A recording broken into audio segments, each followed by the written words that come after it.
welcome to my bedroom floor and welcome to the video. Today we are going to be continuing our Mistborn read-along.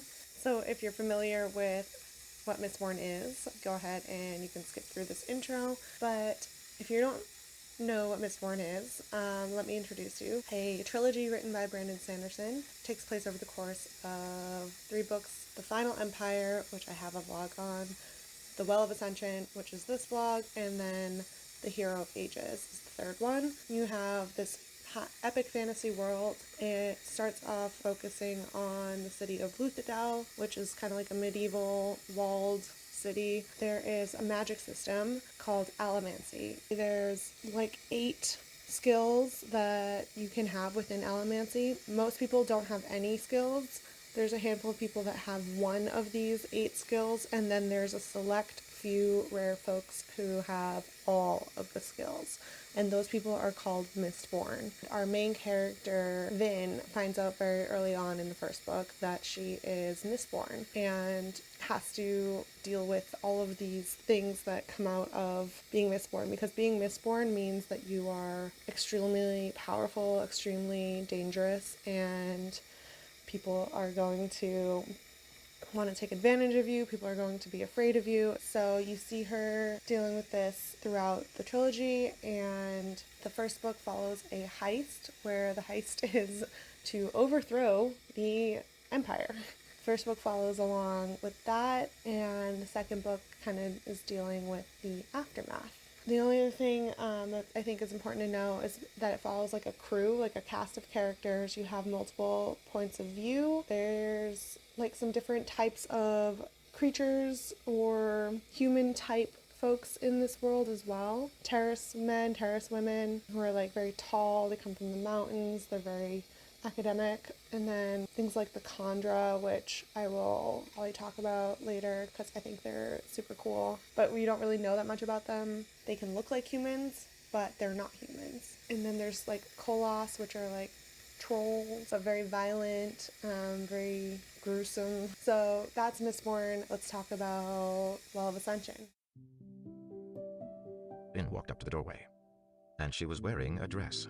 A beautiful blue gown that was slicker than the common courtly fare. Her black hair sparkled with a pair of sapphire barrettes, and she seemed different. More feminine, or rather more confident in her femininity. "Vin," Ham said, turning. "you're wearing a dress." Vin flushed. What did you expect, Ham? That I would meet with the King of the Northern Dominance in trousers? "Well, Ham said. actually, yes." Elend chuckled.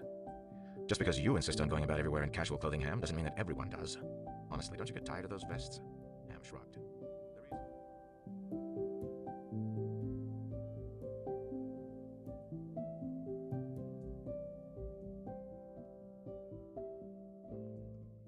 So I think I'm about roughly at the halfway point. I just wanted to share some of the things that I'm liking or disliking so far. First of all, I will say it is slower paced than The Final Empire, but the characters, I'm having a lot more fun with the characters. The terrace woman, who I can never remember her name, and what I find interesting about her is the way she was introduced. She kind of felt like she forced her way into this crew. I didn't like her off the bat, but I think I'm slowly coming to like her a little bit. I have no idea what she's going to end up being like. I can't totally tell what her motives are, and that's what makes me question her. She could end up being an enemy. I have no idea, but she's making herself more likable as we've interacted with her a little bit more.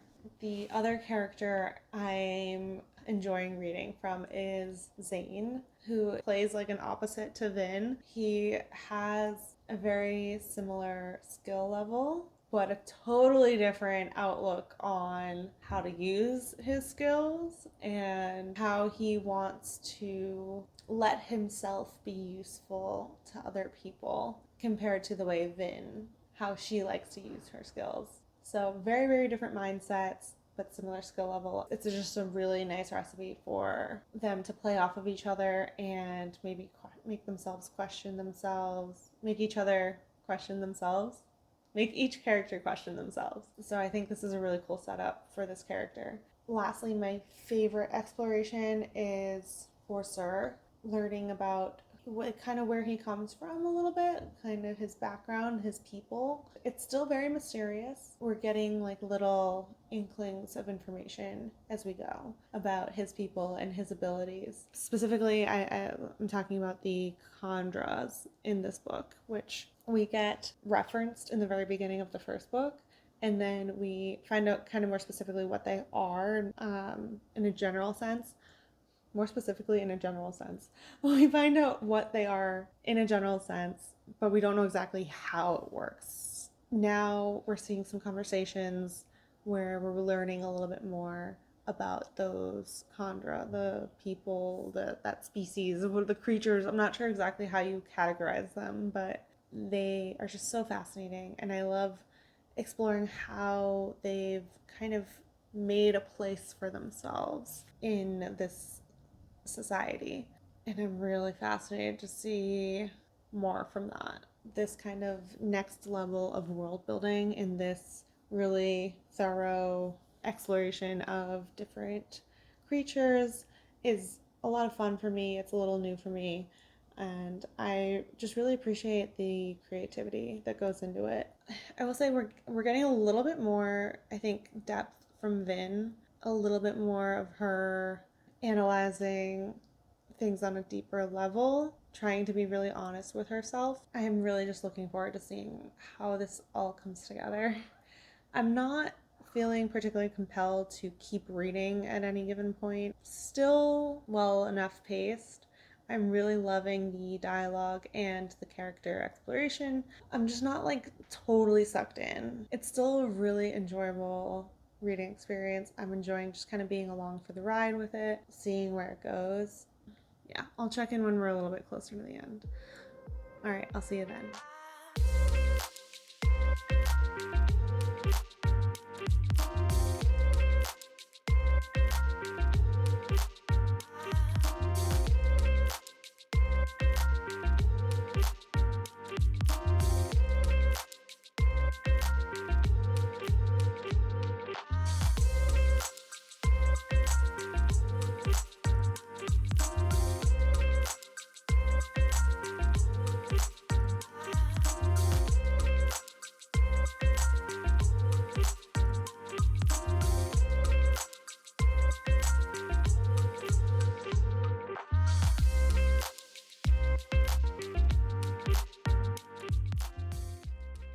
Okay, I just got back from going to the Barnes& and Noble on 5th Ave in Midtown, and I tried to get a video of the little cloth bound display they had, but it was absolutely so packed and crazy out, and it was actually the last day of their 50% off their hardcover books, so it was like a nut house. I actually had to run there to do a last minute gift purchase. Actually, I got a few things. I got the book that I went for, the Little Book of Huga, which I'm currently been chipping away at, and I just thought it would be a cute gift for my friend. Then I got another couple little non-book gifts for another friend. I got a cross-stitch kit, also a candle, which smells like balsam. So that's my Barnes & Noble haul.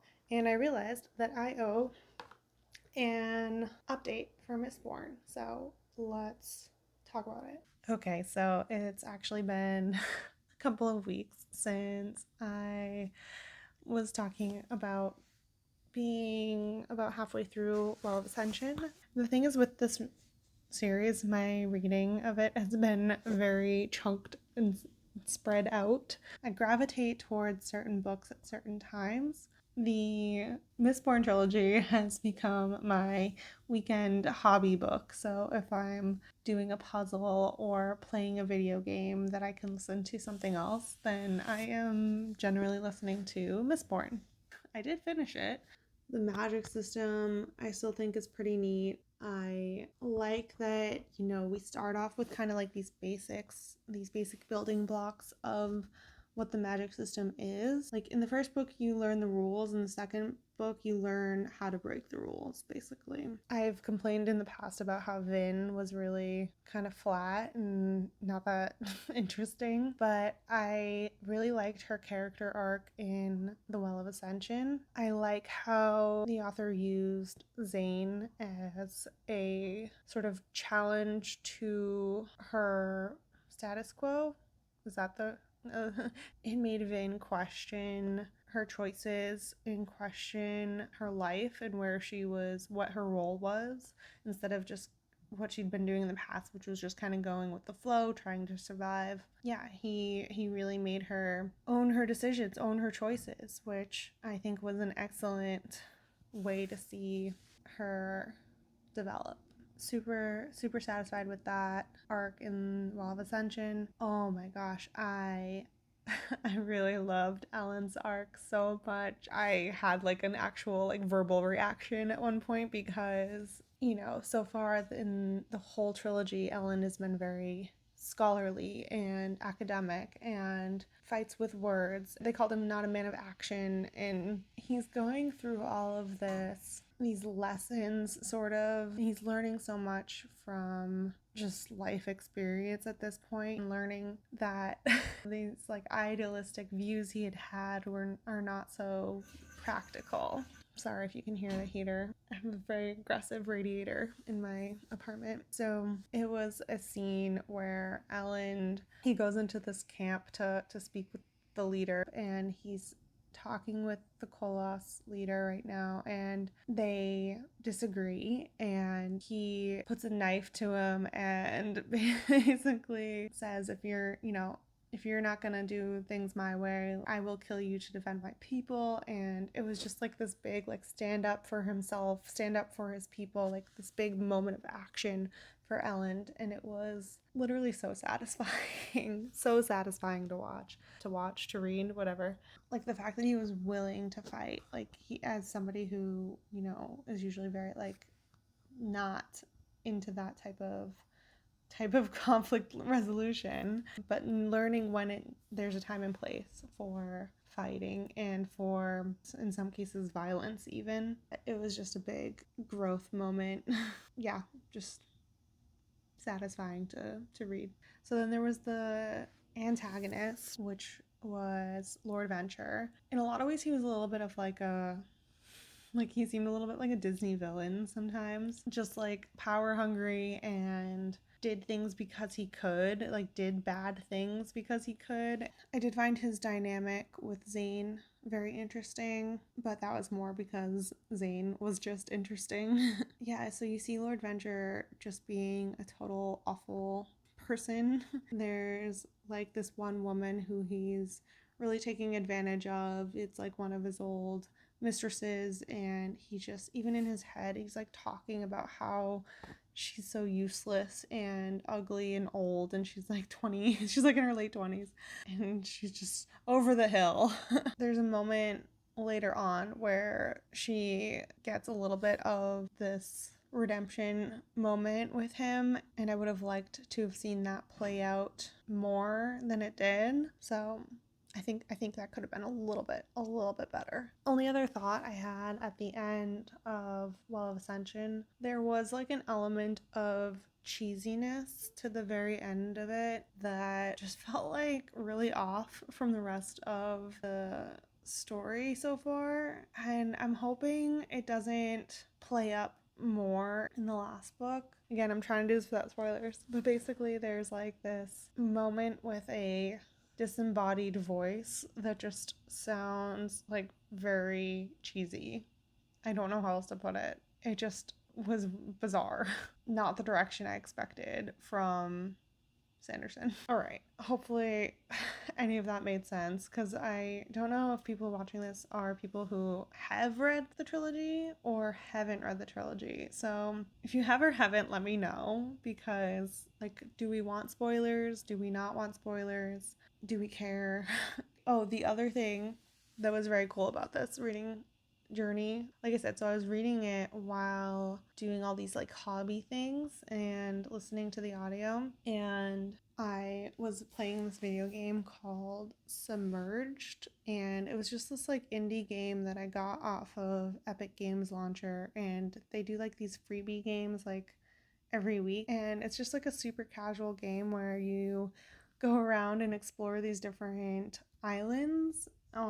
You're on a little motorboat and can venture around. You have to find like notebooks, and it was just like a really super chill game. Like, it was a little glitchy, but it was the perfect game to play while listening to a book because I just felt like really immersed. I was, playing through this kind of fantasy world in the game, and then I was listening to the story on audio, and it just like felt like this nice like full immersive experience, made it like even that much more enjoyable to read for the Well of Ascension. So that was a lot of thought dumping at once. It's hard to do this without giving spoilers in later books, so if you haven't read it, I would recommend it. I'm still gonna read the third book, and I have to finish the book really soon, which means I need to read like the entire book really soon. But I'm excited. This is like the perfect time of year to be like fully in the middle of a trilogy. I'm loving that. It's officially winter, and this is literally the perfect time to be living in a fantasy world like Mistborn. I really should find some better filming backgrounds, but I'm trying to stay away from my very loud radiators. But basically, I finished my wrap-up thoughts last night, and I realized I didn't mention 2 points.